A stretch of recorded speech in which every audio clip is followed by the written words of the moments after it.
या करताना विधी म्हणजे पहा काय सांगा. विधी म्हणजे मूळ शब्द असा आहे, विधियुक्त लग्न, विधियुक्त पूजा, विधियुक्त कार्य करणे, याला डरच नाही. आणि त्याचप्रमाणे ही विधी म्हटलाय याला. ज्याच्या मुखी विधी जाणार तोच खरा पुण्यवान, एवढा शब्द बाबांनी आत्राब लावलाय. की बाबांनी तोंडाने हे कवित्व नाही केलं की तिचं महत्व सांगून राहिले तुम्हाला.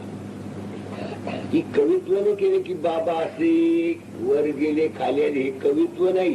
त्या विधीचा महिमा वर्णन केला एवढ्याच कडव्यात.